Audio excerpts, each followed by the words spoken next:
ಶ್ರೀ ಗುರುಭ್ಯೋ ನಮಃ.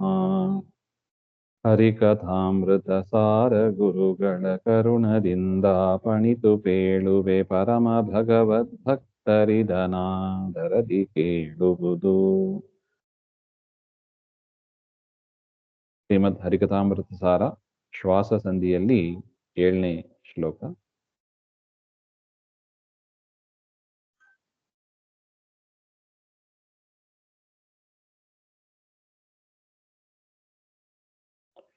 ವರುಷಕಿದರಿಮ್ಮಡಿ ಜಪಂಗಳ ಗುರುವರಿಯತ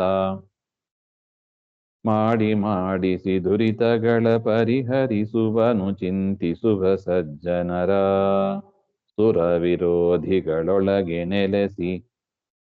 ನೆಲೆಸಿದ್ದರ ವಿಧೂರದ ತಮೋಧಿಕಾರಿಗಳಿರವರಿದು ಸೋಹಂ ಉಪಾಸನೆ ಮಾಳ್ಪನರವಂತೆ.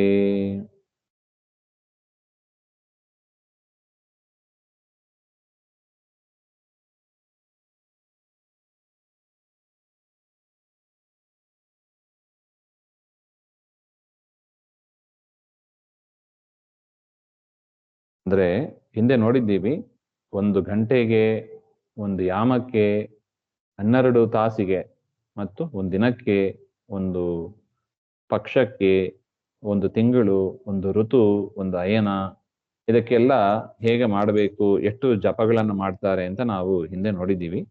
ಇನ್ನು 1 ವರ್ಷಕ್ಕೆ ಎಷ್ಟು ಮಾಡ್ತಾರೆ ಅಂತ, ಇದರ ಇಮ್ಮಡಿ ಜಪಂಗಳ ಅಂದ್ರೆ 1 ಅಯನಕ್ಕೆ ಎಷ್ಟು ಮಾಡ್ತಾ ಇದ್ರು ಅದರ ಇಮ್ಮಡಿ ಜಪ 2 ಪಟ್ಟು ಜಪಗಳನ್ನು ಮಾಡ್ತಾ ಗುರುಗಳಾದ ಮುಖ್ಯ ಪ್ರಾಣದೇವರು ಮಾಡಿಸಿ ತಾನು ಜಪಗಳನ್ನ ಮಾಡಿ ಆ ಶ್ವಾಸವನ್ನು ಮಾಡಿ ನಮ್ಮಿಂದಲೂ ಕೂಡ ಶ್ವಾಸೋಚ್ಛ್ವಾಸವನ್ನ ಮಾಡಿಸಿ ಚಿಂತಿಸುವ ಸಜ್ಜನರ ದುರಿತಗಳ ಪರಿಹರಿಸುವನು.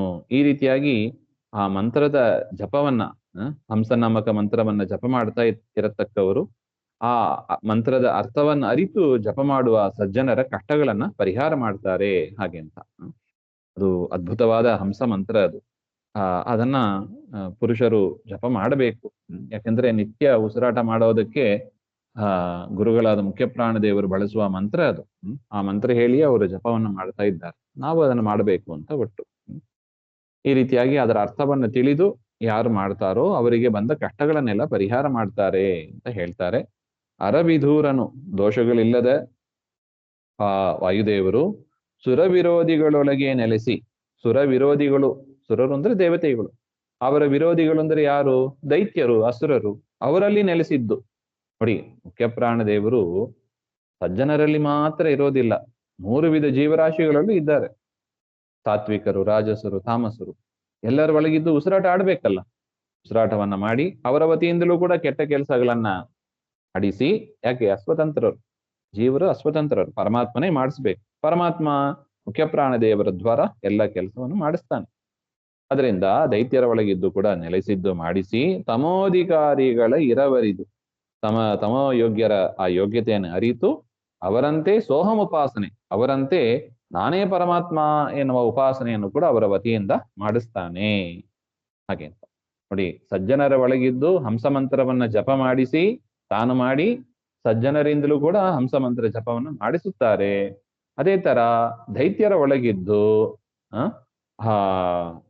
ತಾವು ನಾನೇ ಬ್ರಹ್ಮ, ಅಹಂ ಬ್ರಹ್ಮಾಸ್ಮಿ ಎನ್ನುವ ಉಪಾಸನೆಯನ್ನ ತಾನು ಮಾಡೋದಿಲ್ಲ, ದೈತ್ಯರ ವತಿಯಿಂದ ಮಾಡಿಸುತ್ತಾರೆ ಅಂತ ಒಟ್ಟು.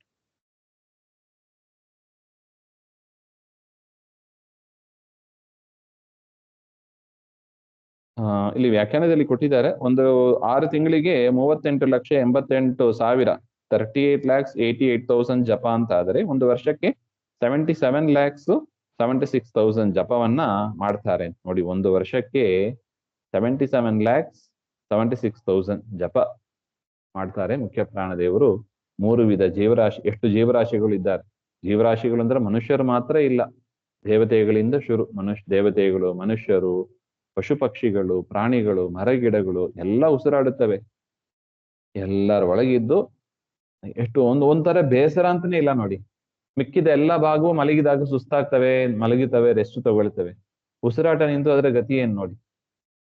ಮಲಗಿದಾಗಲೂ ಉಸಿರಾಡ್ತಾ ಹಂಸ ಮಂತ್ರ ಜಪ ಮಾಡ್ತಾ ಎಷ್ಟು ದೊಡ್ಡ ಪರಮಾತ್ಮನ ಸೇವೆಯನ್ನ ಮುಖ್ಯ ಪ್ರಾಣದೇವರು ಮಾಡಿ ಪರಮಾತ್ಮ ಅವರ ಒಳಗಿಂದ ಮಾಡಿಸ್ತಾ ಇದ್ದಾನೆ ಅಂತ. ಅಲ್ಲಿ ಹಂಸ ಅಂತ ದೇವರಿಗೆ ಹೆಸರು. ಪರಮಾತ್ಮನಿಗೆ ಹಂಸ ಮಂತ್ರ ಜಪ ಮಾಡಬೇಕು ಅಂತ ಹೇಳಿರಲ್ವಾ. ಹಂಸ ಅಂದ್ರೆ ಏನು? ಹಂಸಹ ಅಂದ್ರೆ ದುಃಖವನ್ನ ನಾಶ ಮಾಡ್ತಾನೆ. ದುಃಖಗಳನ್ನ ನಾಶ ಮಾಡುವುದರಿಂದ ದೇವರಿಗೆ ಹಂಸ ಅಂತ ಹೆಸರು. ಸೋಹಂ ಅಂದ್ರೆ ನಮ್ಮ ಒಳಗೆ ಅಂತರ್ಯಾಮಿಯಾಗಿ ಪರಮಾತ್ಮ ಇರ್ತಾನೆ ಅಂತ. ಹಂಸಸೋಹಂ ಅಂತ ಮಂತ್ರ, ಹಂಸ ಮಂತ್ರ. ಈ ರೀತಿಯಾಗಿ ಪರಮಾತ್ಮ ನಮ್ಮ ಒಳಗಿದ್ದು ಅಂತರ್ಯಾಮಿಯಾಗಿ ಇದ್ದು ನಮ್ಮ ದುಃಖಗಳನ್ನೆಲ್ಲ ನಾಶ ಮಾಡ್ತಾನೆ ಅಂತ ಆ ಮಂತ್ರದ ಅರ್ಥ. ಅದನ್ನ ಅರಿತು ಆ ಮಂತ್ರಗಳನ್ನ ಜಪ ಮಾಡಬೇಕು ಅಂತ. ಇನ್ನು 8ನೇ ಪದ್ಯ. ಇನಿತುಪಾಸನೆ ಸರ್ವ ಜೀವರೊಳನಿಲ ದೇವನು ಮಾಡುತ್ತಿರೆಸಿ ಚಿಂತನೆಯ ಮಾಡದೆ ಖಂಡ ನೀರೊಳು ಮುಳುಗಿ ನಿತ್ಯದಲ್ಲಿ ಮನೆಯೊಳಗೆ ಕೃಷ್ಣಾಜಿನಾಧ್ಯಾಸನದಿ ಕುಳಿತು ವಿಶಿಷ್ಟ ಬಹು ಸಜ್ಜನ ನೆನೆಸಿ ಎಣಿಸಿದರೇನು ಬೇಸರದೆ.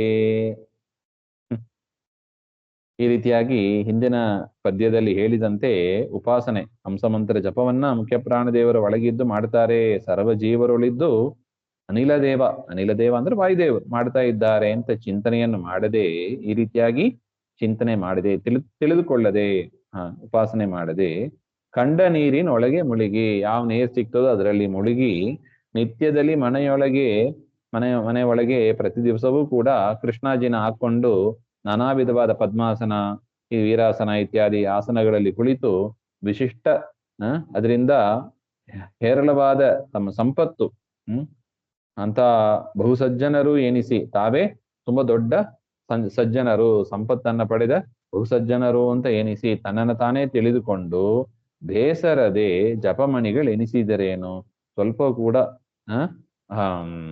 ಬೇಸರದೆ ಅಂದ್ರೆ ಟಯರ್ಡ್ ಆಗದೆ, ಸ್ವಲ್ಪವೂ ಕೂಡ ಕ್ಲೇಶವನ್ನು ಪಡೆಯದೆ ಜಪಮಣಿಗಳನ್ನು ಎಣಿಸ್ತಾ ಕೂತಿದ್ರೆ ಕಂಟಿನ್ಯೂಸ್ ಆಗಿ ಏನ್ ಫಲ? ಮತ್ತೆ ಏನ್ ಮಾಡ್ಬೇಕು? ಜಪಮಣಿ ಎಣಿಸಬೇಕು, ಜಪಮಣಿ ಇಟ್ಕೊಂಡು ಎಣಿಸ್ಬೇಕು. ಆದರೆ ಏನ್ ಮಾಡ್ಬೇಕು? ಉಸಿರಾಟವನ್ನ ಮಾಡುವವರು ಮುಖ್ಯ ಪ್ರಾಣದೇವರು ಆ ಹಂಸಮಂತ್ರ ಜಪ ಮಾಡ್ತಾ ಇದ್ದಾರೆ. ಇಷ್ಟಾರು ಚಿಂತನೆ ಮಾಡ್ಬೇಕಲ್ವಾ ನಾವು.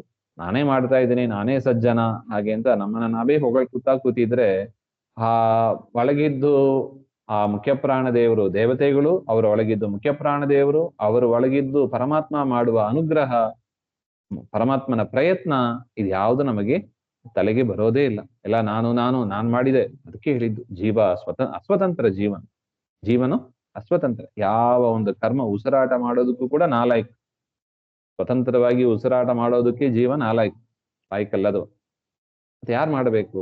ವಾಯುದೇವರೇ ಮಾಡ್ಬೇಕು. ಅವರ ಒಳಗಿದ್ದು ಪರಮಾತ್ಮನೇ ಅದನ್ನು ಮಾಡ್ಬೇಕು. ಅಲ್ಲಿಂದ ಶುರು. ಇನ್ನು ಉಸಿರಾಟನೇ ನಮ್ಮಿಂದ ಮಾಡ್ಲಿಕ್ಕೆ ಆಗಲ್ಲ ಅಂದ್ರೆ ನೋಡೋದು, ಕೇಳೋದು, ಕೆಲಸ ಮಾಡೋದು, ಉಪನ್ಯಾಸ ಮಾಡೋದು ಎಲ್ಲ ನಾವು ಮಾಡ್ತೀವಿ ಅಂತ ಹೇಳಿದ್ರೆ ಆಭಾಸ, ಹುಚ್ಚರ ಮಾತು. ಆ ರೀತಿಯಾಗಿ ಆಗಬಾರದು. ಇದನ್ನೆಲ್ಲ ಅರಿತು ನಾನು ನನ್ನದು ಎನ್ನುವುದನ್ನ ಬಿಡಬೇಕು. ದಾಸರು ಚೆನ್ನಾಗಿ ಹೇಳ್ತಾರ ನೋಡಿ, ನಾನು ನನ್ನದು ಎಂಬ ನರಕದೊಳಗೆ ಬಿದ್ದು ಅಂತ. ಅದು ನರಕಕ್ಕೆ ದಾರಿ. ಅದರಿಂದ ನಾನು ಮಾಡಿದೆ ಏನ್ ನೀನ್ ಮಾಡಿದ? ಒಂದು ಉಸಿರಾಟವೂ ನಿನ್ನಿಂದ ಮಾಡಕ್ಕಾಗಲ್ಲ. ಒಳಗಿದ್ದು ಪ್ರಾಣದೇವರು ಮಾಡಿಸ್ಬೇಕು. ಮಾಡಿದ್ರೆ ಅಲ್ಲ ನಾನೇ ಮಾಡಿದೆ ಅಂದ್ರೆ ನಿದ್ದೆಯಲ್ಲಿ ಮಾಡ್ಬೇಕಾಗಿತ್ತು. ನಿದ್ದೆ ನಾವು ಮಲಗಿರ್ತೇವೆ ಅಲ್ವಾ? ನಾವು ಮಲ್ಕೊಂಡ ಮೇಲೆ ಮತ್ತೆ ಮಾಡೋದು ನಾವು ಮಾಡಿದೆ ಅಂತ ಹೇಳೋದು ಎಷ್ಟು ಸರಿಯಲ್ಲ ನೋಡಿ. ಪ್ರಾಣದೇವರೇ ಮಾಡ್ತಾರೆ ಎಂಬ ಒಂದು ಎಚ್ಚರ ನಮ್ಮಲ್ಲಿ ಇರಬೇಕು. ಅದನ್ನ ಬಿಟ್ಟು ವೀರಾಸನದಲ್ಲಿ ಆಸನದಲ್ಲಿ ಕೂತು ಜಪಮಣಿಗಳನ್ನು ಎನಿಸ್ತಾ ಲೆಕ್ಕ ಮಾಡ್ತಾ ಮಾಡಿದರೆ ಏನು ಉಪಯೋಗ? ಅದರಿಂದ ಅದಕ್ಕೆ ಹೇಳಿದ್ದು ಮೊದಲು ಶ್ರವಣ, ಪರಮಾತ್ಮನ ವಾಯುದೇವರ ತತ್ವದೇವತೆಗಳ ವಿಚಾರವನ್ನ ಸರಿಯಾಗಿ ತಿಳ್ಕೋಬೇಕು. ಆಮೇಲೆ ಮನನ, ಆಮೇಲೆ ಧ್ಯಾನ. ಇದು ಗೊತ್ತಿಲ್ಲದೆ ಡೈರೆಕ್ಟ್ ಆಗಿ ಧ್ಯಾನ ಮಾಡಿದರೆ, ಈಗ ತುಂಬಾ ಜನ ಹಾಗೆ ಮಾಡ್ತಾರೆ. ಧ್ಯಾನ ಮೆಡಿಟೇಷನ್ ಅಂತ ಏನೋ ಹುಚ್ಚಾಗಿ ಮಾಡ್ತಾ ಕೂತಿರ್ತಾರೆ. ಆ ಶ್ರವಣ ಮನನೇ ಆಗಿರೋದಿಲ್ಲ. ದೇವರು ಎಂತವ, ವಾಯುದೇವರು ಅವ್ರೇನ್ ಮಾಡ್ತಾರೆ, ನಮಗೂ ದೇವರಿಗೆ ಏನ್ ಸಂಬಂಧ, ಯಾವ ವಿಚಾರವನ್ನು ಕೂಡ ಸರಿಯಾಗಿ ತಿಳ್ಕೊಳ್ಳದೆ ಅವರು ಮೆಡಿಟೇಷನ್ ಅದು ಇದಂತ ಏನೋ ಮಾಡಿ ಸಮಯ ಹಾಳು ಮಾಡ್ಕೋತಾರೆ ಹೊರತು ಪುಣ್ಯ ಕೆಲಸ ಆಗೋದಿಲ್ಲ. ಅದರಿಂದ ಒಟ್ಟು ಹಂಗಾಗಬಾರದು ಅಂತ.